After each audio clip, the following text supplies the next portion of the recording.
நம்ம ஃப்ரெண்ட்ஸுக்கு தானே தெரிய போகுதுன்னு அந்த பொண்ணு வச்ச ஸ்டேட்டஸ் அந்த பொண்ணோட வாழ்க்கையவே முடிவுக்கு கொண்டு வரும்னு அந்த பொண்ணை நினைச்சு கூட பார்க்கல. சிவகாசியில காலேஜ் ஸ்டூடெண்ட் சோலை ராணி அப்படின்ற பொண்ணு இறந்த நியூஸ் உங்களுக்கு எல்லாருக்கும் தெரியும்னு நினைக்கிறேன். அந்த பொண்ணு இறந்ததுக்கு நிறைய காரணங்கள் இருக்கலாம். இதுல அந்த பொண்ணோட ஃப்ரெண்டு இன்வால்வ் ஆயிருக்காங்கன்னு சொல்றாங்க. ஒரு பிரின்சிபல் ப்ரொஃபஸரும் இன்வால்வ் ஆயிருக்காங்கன்னு சொல்றாங்க. ரொம்ப அக்கறையா இருக்க மாதிரி அந்த பொண்ணோட அம்மாவை காலேஜுக்கு கூப்பிட்டு ரொம்ப அலக்கழிச்சிருக்காங்கன்னு சொல்றாங்க. எவ்வளவோ நல்ல காலேஜஸ் இருக்கும்போது இன்னமும் இந்த ரூரல் சைட்ல இருக்க காலேஜஸ் எல்லாம் ரொம்ப ஸ்ட்ரிக்டா இருக்கும்னு நினைச்சு டிசிப்ளின் கமிட்டின்ற பேர்ல எதையோ பண்ணிட்டு இருக்காங்க.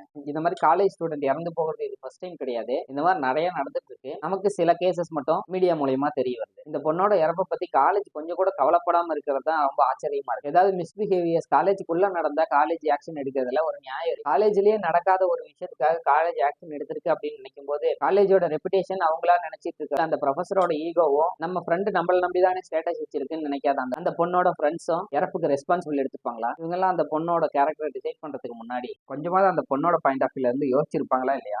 இதை பத்தி நீங்க என்ன நினைக்கிறீங்கன்னு கமெண்ட்ல சொல்லுங்க.